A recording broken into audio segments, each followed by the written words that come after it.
Bienvenue à cette édition rétrospective de la semaine du Journal de la Ville que nous vous convions de suivre avec beaucoup d'intérêt. L'état de pollution du fleuve Congo crée les déséquilibres dans l'écosystème. Elle perturbe aussi la production du courant électrique au niveau des centrales électriques. Le cas de la centrale d'Inga est éloquent. Comme on peut voir, dans les barrages d'Inga, on retrouve toute la saleté, déchets et autres détritus drainés par les fleuves. Pour faire face à cette situation, la Société nationale d'électricité SNEL SA procède régulièrement aux travaux d'assainissement et de dégrillage au niveau des barrages. Grâce à un équipement approprié, les immondices sont retirés des bassins de rétention d'eau et sont évacués dans des canaux appropriés. On dit toujours à la population quinoise et congolaise que les fleuves, ce n'est pas une poubelle. Parce que tout ce que nous affichons comme comportement en amont a des conséquences en aval. Les Congolais, généralement, nous nous comportons comme ceux qui demandons quelque chose, mais de l'autre côté, nous faisons le contraire. Cette eau, nous l'avons besoin parce que c'est elle qui fait tourner nos groupes, mais elle nous amène des bouteilles en plastique, les herbes, toute la saleté qu'on jette à Kinshasa. Le terminus, c'est au barrage d'Inga. Voilà pourquoi nous interpellons encore la conscience de tout un chacun pour qu'on développe beaucoup plus le sentiment de respect du patrimoine national, de respect des biens publics. Le civisme doit faire en sorte qu'on respecte les fleuves, qui n'est pas un dépotoir, qui n'est pas une poubelle. Nous disons aux Kinois chaque jour qu'avoir du courant dans sa propre maison, c'est le fruit d'un très long processus. Et continuez à faire confiance aux agents qui sont à la SNEL. J'espère que vous avez vu, il n'y a pas d'expatriés. C'est un travail qui se fait par les Congolais et pour le Congolais. Que la population continue à faire confiance à la SNEL. Elle se bat pour qu'ils aient un courant et un courant de bonne qualité. Et ça, nous leur disons qu'ils nous fassent confiance. Ils vont être surpris d'ici là. Ici, nous demandons au gouvernement de nous appuyer et mettre à disposition de la SNEL, qui est son entreprise, des moyens pour que ce travail se fasse sans heurts et que la population soit servie, selon que le chef de l'État a dit, le courant pour chaque Congolais. Le fleuve Congo doit cesser d'être un dépotoir car les immondices nuisent à la production du courant électrique.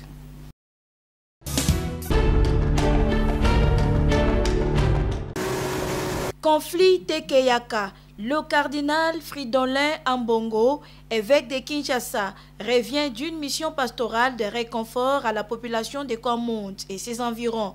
Durant 4 jours, le cardinal a eu à rencontrer les fidèles catholiques de ces coins du pays, victimes des actes de barbarie des personnes mal intentionnées.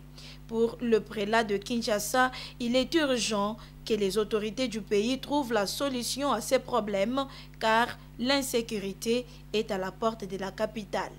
Ma visite à cette communauté a été un moment de grand réconfort moral, spirituel pour un peuple qui souffre, un peuple qui, depuis ces événements, a le sentiment d'être en péril, d'être abandonné.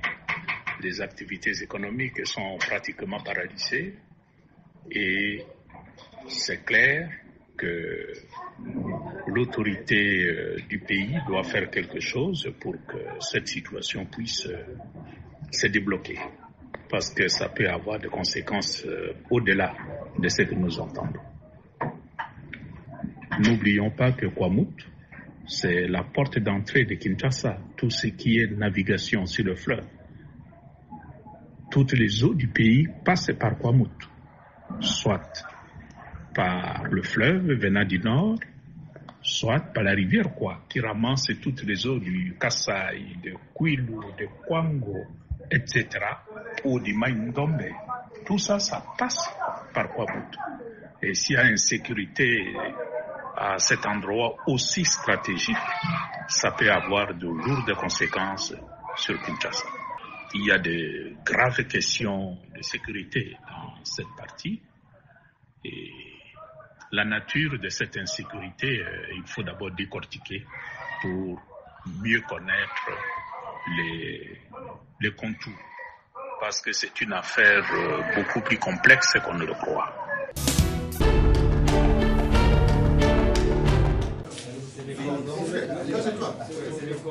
La société civile du Grand Bandundu, regroupée au sein du Forum des associations des ressortissants du Grand Bandundu, conduite par le président de la société civile de Mai-Ndombe et Plateau Sosimap, Banda Nicolas, le président de l'association des ressortissants du Congo, Assorekwa, Albert Nzama, et le coordonnateur de la société civile du Grand Bandundu et du Kwilu, Jean-Marie Tantoumé, à la recherche de la paix entre Teke et Yaka à Kwamount.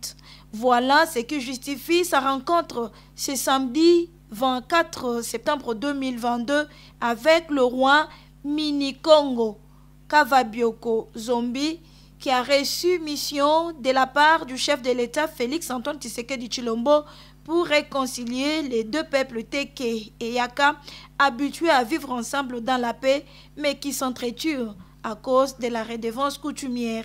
Sur place, chez Sa Majesté le roi Mini-Congo, la société civile du Grand Bandundu s'est vue briefer de la tournée du roi dans le Kwamount. Très attentive et confiante à la mission du chef de l'État confiée au roi Mini-Congo, roi des Basuku, et l'interface du Grand Bandundu, la société civile du Grand Bandundu lui réitère son accompagnement et privilégie l'organisation d'un dialogue de paix afin que le Grand Bandundu, bastion de la paix, vive en paix. La société civile du Grand Bandundu, organisée dans l'ASBEL, Forum d'associations des ressortissants du Grand Bandundu, FAR-BDD, qui regroupe le Kwango, Kwilu et Mai-Ndombe, est venue auprès du roi Mini-Congo pour s'enquérir de la situation réelle que lui a découverte sur le terrain à Kwamount et de son entretien avec le chef de l'État et des pistes de solutions qui doivent être dégagées afin que nos frères Yaka et Teke cessent de s'entretuer et qu'enfin nous puissions aboutir à un dialogue de réconciliation, un dialogue constructif. Nous témoignons notre soutien en l'action du chef roi Mini-Congo. Il doit compter sur les forces vives du Grand Bandundu, aussi bien ceux qui sont à Kinshasa qu'à l'intérieur. Voir les deux peuples Teke et Yaka vivre dans la paix et dans l'harmonie, c'est le souhait majeur de tous.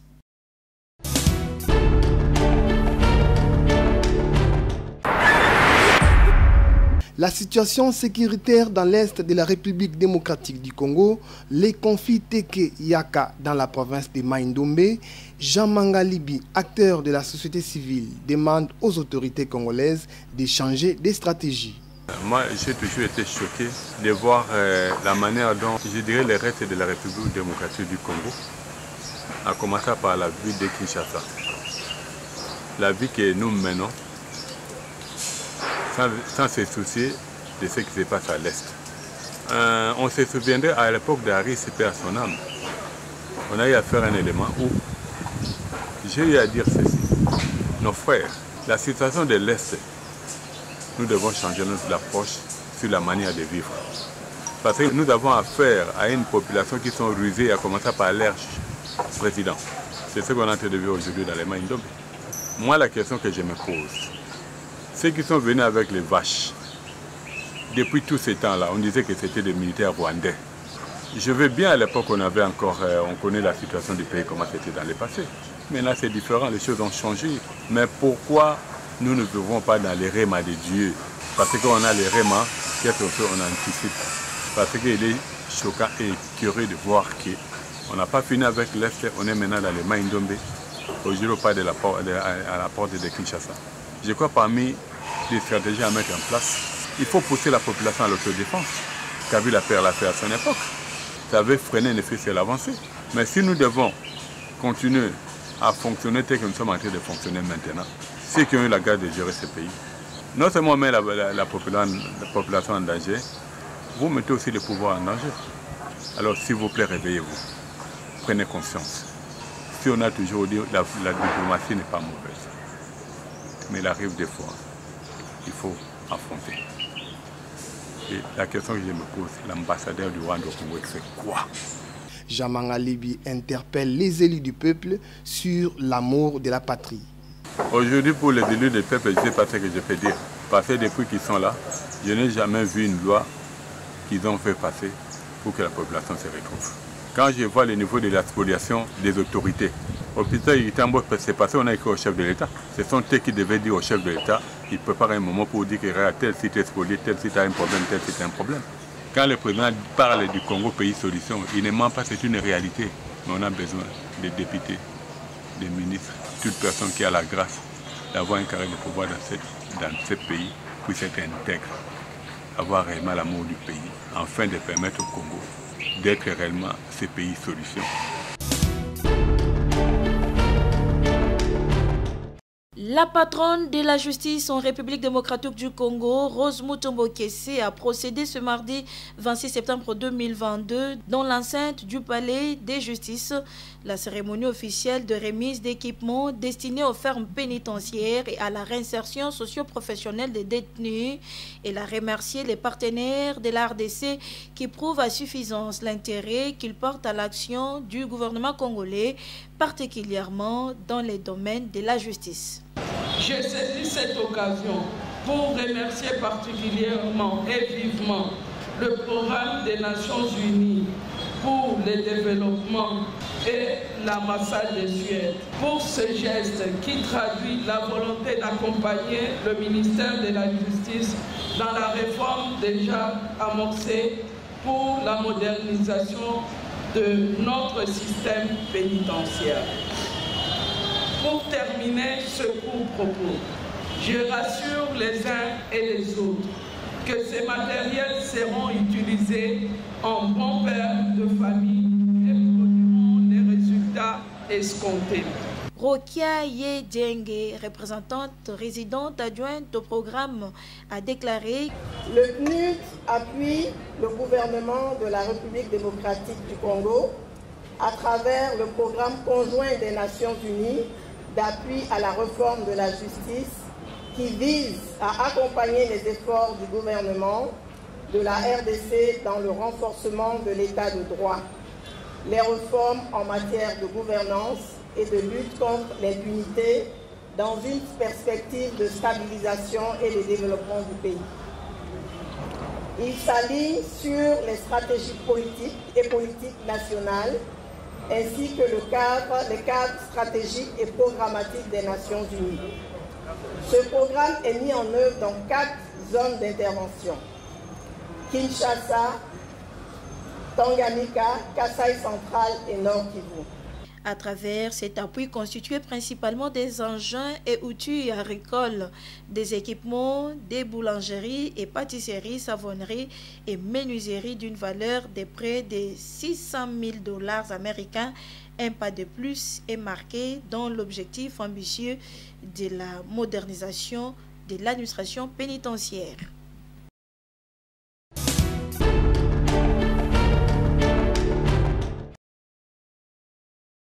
Aminata Namasia Bazego, vice-ministre de l'enseignement primaire, secondaire et technique, a réceptionné des mains du ministre d'État et ministre des Infrastructures et Travaux publics, Alexis Gisaro Mouvouni, 17 écoles préfabriquées dans les sites du Konkokolo ce jeudi 29 septembre 2022. Exécuté par la société Zedcor SA, le projet a été piloté par le ministre d'État, ministre des Infrastructures et Travaux publics. Alexis Gisaro Mouvouni a dans ce mot des circonstances présenté la composition de cette première phase. Ce projet, a-t-il déclaré, consiste à réhabiliter les écoles identifiées par le ministère de l'EPST. Aminata Namasia a invité les utilisateurs à bien entretenir ces bijoux en bon père des familles. Comme nous le savons tous, il a été initié un projet de construction de 300 écoles préfabriquées sur toute l'étendue du territoire national. Réceptionner ces 2 écoles est un message fort du gouvernement. Donner à nos enfants la possibilité d'étudier dans de meilleures conditions, au-delà de bénéficier du droit à l'éducation et l'instruction gratuite. Si Sur les 300 écoles commandées, 17 sont déjà terminées et l'objet poursuivi est d'aller jusqu'à la fin. Aux utilisateurs, nos enseignants et nos enfants, nos élèves, ces biens vous appartiennent. Faites-en bon usage car l'avenir devra également en bénéficier. La cérémonie s'est clôturée par la visite de ces bâtiments composés chacun de 6 classes dotés des kits nécessaires du bureau de l'enseignant et des installations hygiéniques.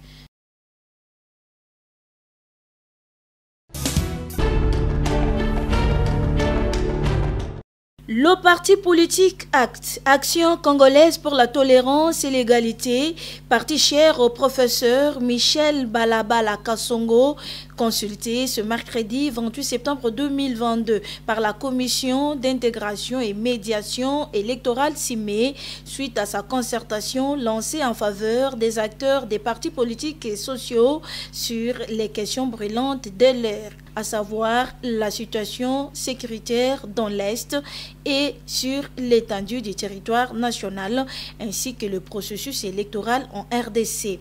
Sur place, la délégation de l'acte conduite par le secrétaire général du parti, Bienvenue Touaba, a eu à proposer à la CIME les propositions de l'acte en rapport avec les problèmes actuels du pays. Les solutions ne vont pas tomber du ciel, mais les solutions doivent être concertées par rapport aux réflexions des hommes. C'est comme ça que nous sommes venus émettre notre avis par rapport à 2 questions brûlantes. Questions liées à la sécurité et aussi au processus électoral. Je crois que ce sont des questions très sensibles. Vous savez, si ces 2 questions ne sont pas résolues d'une façon appropriée, ça suscite des inquiétudes et c'est comme ça que vous voyez à tout moment, il y a des revendications, il y a des contestations, il y a ci et là. L'acte encourage cette démarche entamée par la CIME. Nous encourageons la démarche de la CIME parce qu'ils ont anticipé au bon moment cette consultation. Parce que s'il y a des partis qui hésitent encore de venir, ils doivent venir. Parce que nous devons émettre nos avis par rapport à l'avenir du Congo. On ne peut pas penser que le Congo va se développer par la volonté d'un seul individu qui est le chef de l'État, non. Le Congo va se développer sur base des apports de tout un chacun. Ces avis et considérations des différentes composantes consultées par la CIME, une synthèse sera faite et remise à qui des droits, nous a laissé entendre le rapporteur de la CIME. L'acte équilibre toujours.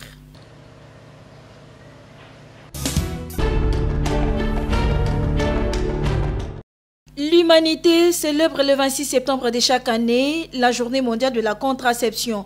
En République démocratique du Congo, cette journée n'est pas passée inaperçue. Elle a été célébrée sous le thème « Une contraception saine et adaptée pour tous en RDC » avec pour objectif de mieux faire connaître la contraception à chaque personne, souvent dans les besoins, et surtout de permettre aux femmes de faire le choix éclairé en matière de santé, de la reproduction, et c'est dans l'espoir que chaque grossesse soit voulue et programmée par le couple. Interrogé au sujet de cette journée de la contraception, le docteur Gilbert Ngonga, directeur exécutif de l'Association pour le bien-être familial ABEF, explique l'importance de la contraception. La contraception, ce terme englobe l'ensemble des moyens, des mesures qu'un couple peut utiliser pour rendre des rapports sexuels non fécondants. Il nous donne ici ces méthodes naturelles et artificielles qui existent pour s'abstenir. Alors, il y a plusieurs méthodes contraceptives. Parmi celles qui existent, il y a des méthodes naturelles et il y a des méthodes artificielles. Les méthodes naturelles font généralement référence à l'abstinence. Et ça peut être une abstinence périodique pour des femmes qui sont en couple, une abstinence périodique pour éviter de faire des rapports sexuels pendant les jours de fertilité selon leur cycle menstruel. Il y a aussi des méthodes artificielles, il y a des méthodes barrières, il y a des méthodes hormonales. Les méthodes barrières généralement font référence à des moyens qu'un couple peut utiliser pour empêcher que les spermes ne puissent entrer dans les tractus génital de la femme et ainsi éviter qu'il n'y ait une fécondation si c'est pendant la période de fertilité de la femme. parmi lesquels nous citons les préservatifs masculins, les préservatifs féminins et puis les dispositifs intra-utérins. Est-ce y a-t-il des inconvénients en s'abstenant? Inconvénients, je ne dirais pas forcément, mais on peut dire effets secondaires. Donc toutes les méthodes peuvent avoir des effets secondaires. Il y en a d'autres qui peuvent faire des sortes de saignements, mais ce sont des effets secondaires qui peuvent être pris en charge en milieu hospitalier sans problème.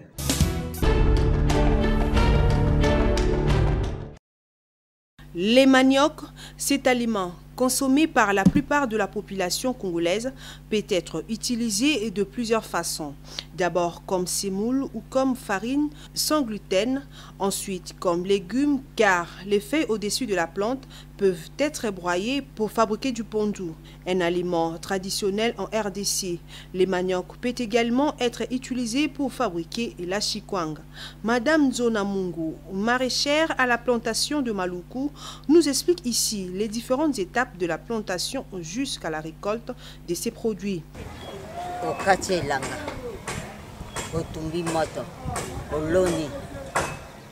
Oloni tango oloni pondo ebimi makasi mobali olia pondo manyoko soki pondo ekoli osakoli matiti ilange ye soin sikoyo manyoko ebandi kokota na kati ya banzete wana ebandi kopesa vitamine makasi yango ekomi manyoko topikoli tolongoli poso totie na mai obimisi oye otandi ndenge totandi boye soki ekauki bokeunike na masini bobandi kolia fufu. Elle énumère par ailleurs quelques difficultés rencontrées durant ces travaux et interpelle les autorités à moderniser ces secteurs vu l'évolution de la technologie. Komona tango mosusu okebilanga bamongi makasi sende ezokisi yo kolongola tango lisieti komona ozoki lisieti tango yako nzoto ekoma kosala pasi mpona misala wana ezali misala kozala na makasi eza te epesa yo pasi moto osalaka na bakongo epesaka biso pasi tango mosusu komona nzoto oya kolala boye papa mwa yo olala eza te soki eza na masini na biso eza bie papa soki eza na masini ya kosala kaka mbala moko ozwi elanga etare mobimbo ozwi demi na yo osali wana pasi te moto tozosala na bilanga papa pasi. La RDC figure parmi les grands producteurs du manioc dans le monde avec une consommation moyenne par habitant, soit 350 kg par an, équivaut à 145 kg sous forme de farine.